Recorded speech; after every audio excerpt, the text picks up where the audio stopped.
Hello, welcome to concept talk. तो पिछली बार मैंने एक ब्लॉग डाला था जिसमें मैंने कि एनआईटी अगरतला के कैंपस का लगभग मेजॉरिटी ऑफ द पार्ट मैंने कवर किया था।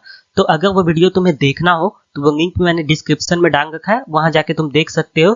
तो लोगों ने इतना कमेंट किया उस वीडियो पे कि भैया वहाँ का कटअप कितना है, वहाँ प्लेसमेंट कैसे होता है, वहाँ का कैंपस कैसा है, वहाँ का हॉस्टल लाइफ कैसा है। मुझे लगा कि क्यों ना इस पे हमें एक स्पेसिफिक वीडियो बनाना चाहिए ताकि चॉइस फिलिंग में उनको हेल्प मिल सके। अभी जोसा का काउंसलिंग होने वाला है और अगर तुम चाहते हो कि मैं और कॉलेजेस को यहाँ पे डिस्कस करूँ तो इसके लिए तुम अभी से सब्सक्राइब करो, बेल आइकन दबाओ, ओके, और शेयर करो, ज्यादा से ज्यादा अपने दोस्तों के पास शेयर करो। जब तक कि तुम्हारा एडमिशन नहीं हो जाता है तब तक मैं तुम्हें यहाँ पे हेल्प करूंगा। अगर तुम्हें हेल्प चाहिए होगा तुम कमेंट बॉक्स में मैसेज करना, मैं उससे तुरंत रिप्लाई करूंगा, ओके। अगर तंगा का रैंकिंग है अभी लेटेस्ट जो 2022 में आया है उसमें इसका रैंकिंग है 80, ओके, और 2021 में जो रैंकिंग आया था उसमें इसका रैंकिंग था 92, यानी 92 से 80 आया है, तो कुछ इंप्रूव किया है। अब हम लोग देखते हैं कि एनआईटी अगरतला में टोटल सीट्स कितने हैं। तो टोटल सीट्स मैंने ब्रांच वाइज यहाँ पे एलोकेट कर दिया है।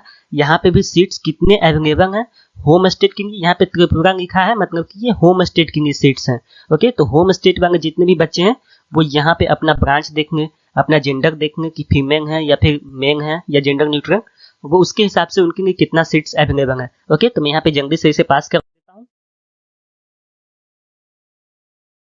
अब हम लोग देखते हैं कि एनआईटी अगरतला का कटअप कितना है। टोटल सीट्स तो आपने बता दिया, तो इसका कटअप कितना है हम लोग यहाँ पे कटअप जानने के लिए बैठे हुए हैं, ओके। सीट से क्या मतलब है, सीट कितना भी हो, अगर कटअप सही आ रहा है तो अपन उसमें, अगर कटअप में आ गए तो हमें सीट मिलेगा, ओके।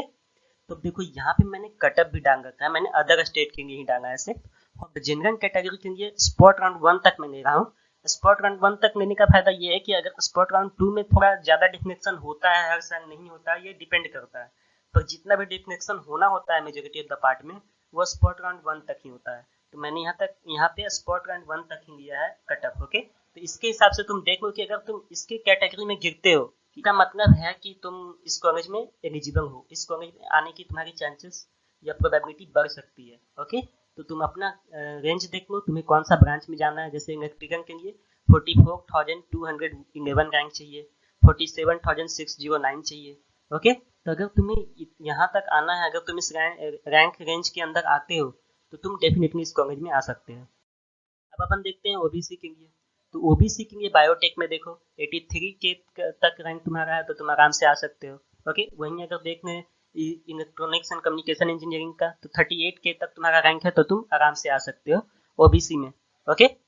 यानी 38 के रैंक ओबीसी में नहीं, ये जनरल रैंक होना चाहिए, क्योंकि जब हम लोग स्पॉट राउंड 1 में जाते हैं या स्पॉट 1 में जाते हैं तो वहाँ तुम्हारा कैटेगरी रैंक नहीं मेजर होता, वहाँ पे तुम्हारा सीआरएन रैंक मेजर होता है, ओके। तुम्हारा कैटेगरी का फायदा तुमको मिलेगा, तुम्हें जो तुम्हारा रिजर्व सीट है उसी में तुम्हारा एडमिशन होगा, पर काउंट कौन सा होगा, सीआरएन रैंक, ओके। तो तुम ये मत सोचना ये तुम्हारा ओबीसी रैंक है, नहीं, ये तुम्हारा जनरल रैंक है, ये हम स्पॉट राउंड 1 का बात कर रहे हैं, ओके। यानी इतना रैंक अगर तुम्हारा है सीआरएन रैंक तो समझ लो कि तुम्हारा इस कॉलेज में इसी में तुम्हारा एडमिशन होना तय है, मतलब हो ही जाएगा almost time, okay, spot round तक जाते जाते।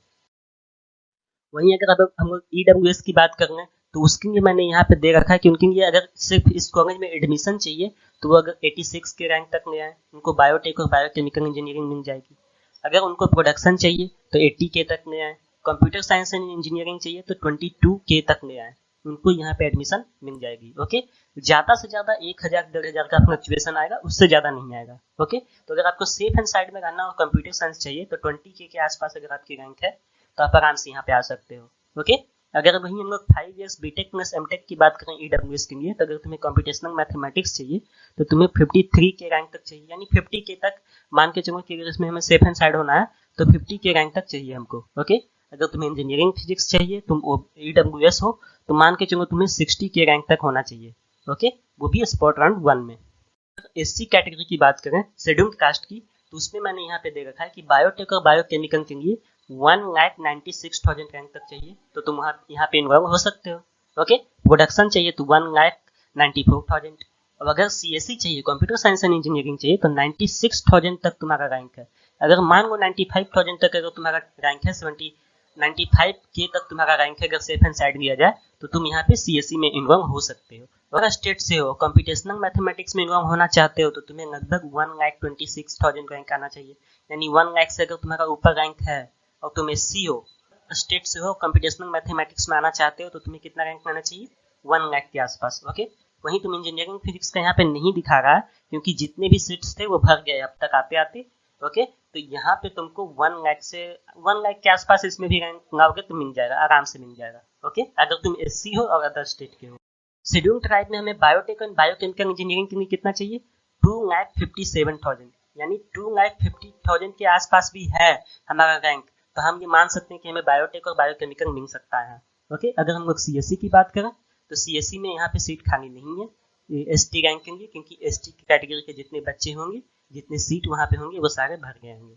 ओके, और फिर स्पॉट रैंक 1 आते आते तक उनके लिए कोई सीट नहीं बचा होगा और उनसे ज़्यादा रैंक वाले होंगे जो वो सीट ऑक्यूपाई कर लिए होंगे, इस वजह से यहाँ पे सीट नहीं बचा। ओके, इलेक्ट्रिकल इंजीनियरिंग अगर तुम्हें चाहिए तो 1,89,000 के आसपास अगर तुम्हारा रैंक है तो तुम आराम से यहाँ पे इनरोल हो सकते हो। ओके, तो इस तरह से मैंने सारे कैटेगरीज को दिखा दिया, यहाँ पे सारे कैटेगरीज को कितना रैंक चाहिए वो भी बता दिया स्पॉट राउंड 1 तक। ये ध्यान रखना कि ये मैंने जो दिया है ये स्पॉट राउंड 1 तक ही दिया है। ओके, सीसेट में 2 राउंड होते हैं, स्पॉट राउंड 1, स्पॉट राउंड 2। तो ये राउंड 1 का है और राउंड 2 का मैंने नहीं दिया क्योंकि उसमें ज़्यादा फ्लक्चुएशन नहीं होता है, जो फ्लक्चुएशन होना होता है वो राउंड 1 में ही हो जाता है। ओके, फीस के बारे में बात करेंगे कि इसमें फीस कितना होता है। तो फी स्ट्रक्चर के लिए हम लोग देखें तो एनुअल फीस जो है वो हमारे पास BS-MS के लिए अगर तुम लेते हो इनकम होता है तो 20,600 रुपये लगेंगे पर सेमेस्टर के लिए 79,125 रुपीज़ है, ये जो देख रहे हो। वहीं अगर BT-MT का देखो तो 51K के आसपास है। और एक चीज़ याद रखना कि BT-MT में फी वेवर नहीं होता, यानी कि जैसे होता है ना कि 1 लाख से अगर तुम्हारा फैमिली इनकम कम है तो इतना % तुम्हारा फीस माफ हो जाएगा।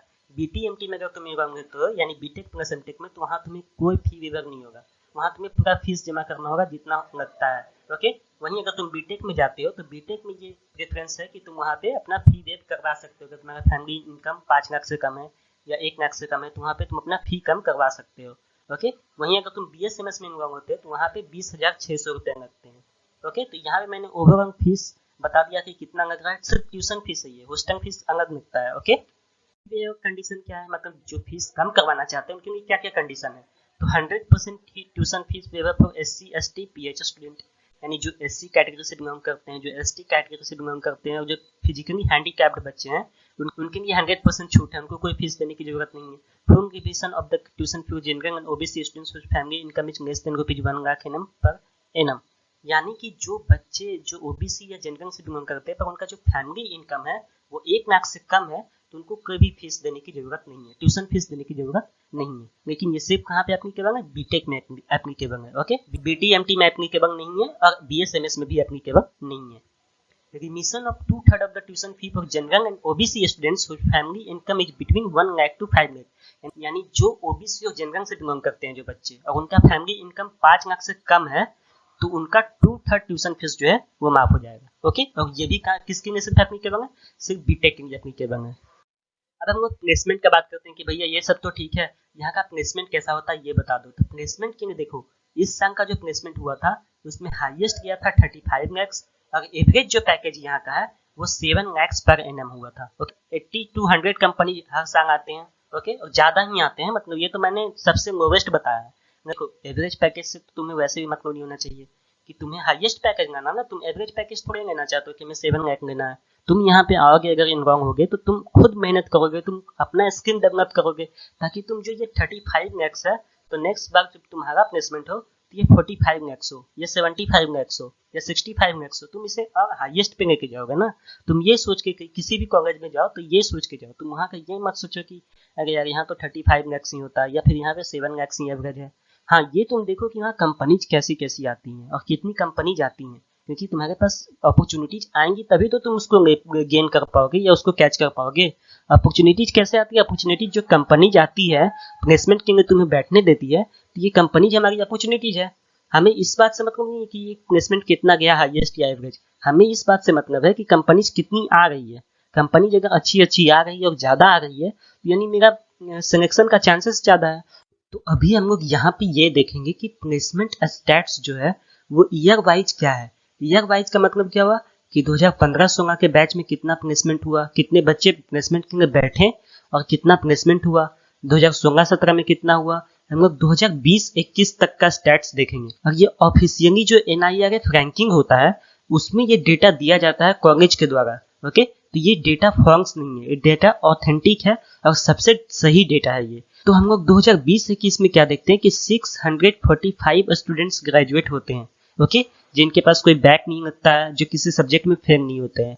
उसमें से 525 स्टूडेंट्स प्लेस्ड होते हैं, यानी कि इतने बच्चे उस प्लेसमेंट में बैठे हैं लगभग, तो उसमें से 525 बच्चे प्लेसमेंट ले लिए, जो कि बहुत अच्छा रेशियो है। ओके, अगर परसेंटेज वाइज देखें तो लगभग 80 to 85% है, जो कि बहुत ही अच्छा परसेंटेज है। ओके, अगर हम लोग इसका एवरेज सैलरी का बात करें कि एवरेज कितना जाता है सैलरी, यानी 525 बच्चे का प्लेसमेंट लगा है तो उसका एवरेज सैलरी कितना है 6 लाख, लगभग 7 लाख के आसपास तुम्हारा एवरेज पैकेज यहाँ लगता है, जो कि सही है क्योंकि यहाँ पे डेटा गलत नहीं दे सकता है, यहाँ पे फेक नहीं सकता है। ओके, यहाँ पे ऑथेंटिक डेटा देना होता है इनको NIRF को रैंकिंग के लिए।